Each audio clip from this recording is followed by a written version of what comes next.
Good after good afternoon. My name is Luis Martinez. Today I want to share with you a little about some aspect of culture and history of El Salvador.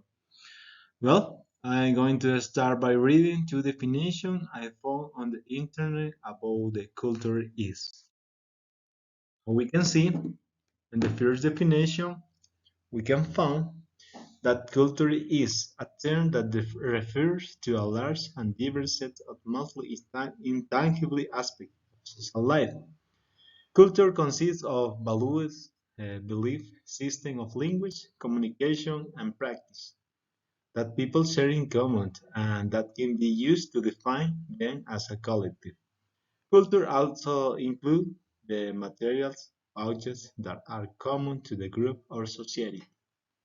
The second definition says culture is one of the most important concepts within socially because sociologists recognize that it plays a crucial role in our social life.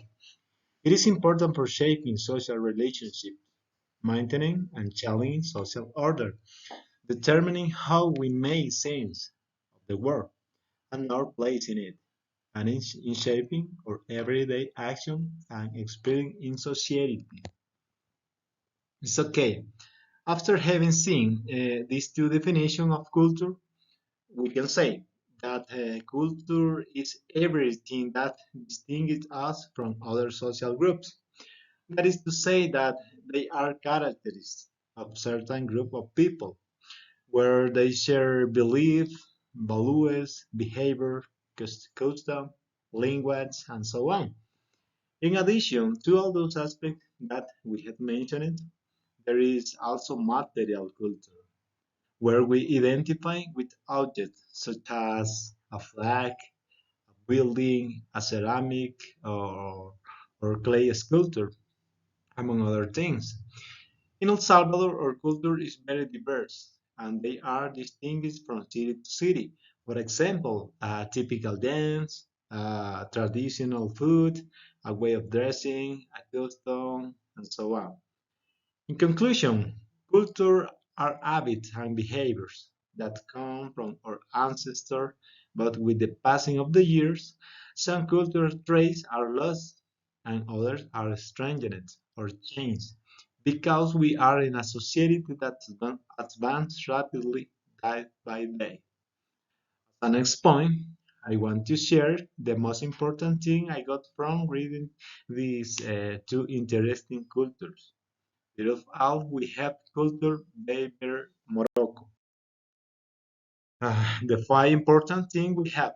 The number one, the Berbers, also known as Imagicans, have inhabited Morocco for at least 5,000 years and are native to several North African countries. Number two, many Berber communities in Morocco reside in rural villages across the Atlas Mountains, where they traditionally engage in agriculture and trade. Number three, while some Berbers have migrated to Moroccan City for work, families in mountain communities often sustain themselves through farming, with women working in fields and weaving blankets, while men trade produce and livestock in nearby town. Number four, traditional Berber meals are cooked in tagines, conical clay pots, and often include couscous, vegetables, and meat or chicken. Number five, Berber hospitality is exemplified through shared traditional meals, and visitors may also enjoy traditional entertainment such as singing, drumming, and dancing, creating a magical experience during their stay in Berber village. And secondly, culture, we have Thai community who offer red Fanta to God. Or we can see the statues saying elephant. Well, the number one is the intriguing practice of offering red Fanta to God, cow or attention. consistently across various locations, particularly in front of statues and idols.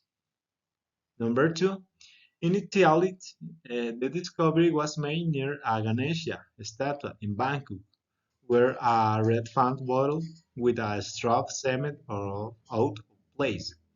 However, subsequent encounter revealed a pattern with multiple bottles and even additional offering like a bowl of eggs. Number three, the tradition of offering red Fanta to gods in Thailand is rooted in the country's traditional culture, influenced by the Indian subcontinent, historically a sacrifice to demonic gods, including human and animal sacrifice, were common, but associated involved. Such acts practice were banned. Number four, in Thailand, the alternative to traditional sacrifice became red panta. That is a color closely blue. This modern adaptation has become a widespread practice, with Thailand ranking high among the consumer of red Fanta, a significant portion of which is offered to gods. And the last point, the number five, we have consuming red Fanta in a non-ritualistic context can lead to social repercussion in Thai community, as individuals may be chased or considered to exhibit demonic symptoms, showcasing the cultural significance and seriousness attached to this unique offering. Okay, well, to finish, I want to give my point of view according to the video about history. And I found the second topic very interesting, which is entitled History Teach You to Navigate the Present. I consider that we live in a totally globalist world full of many changes and different ways of thinking. And as a people who inhabit society, many times we are not able to understand the reason for some events that happen today. But this because we do not study the history of our ancestors. In the video is mentioned about the wars that are currently emerging, or the inauguration of the Capitolio in Rome. But all this has a background where if we only focus on the present, we forget many important things from the past. We must read and obtain knowledge to be able to give a clear point of view of everything that happened. Well, with this I conclude my participation. Thank you for your attention. Good afternoon.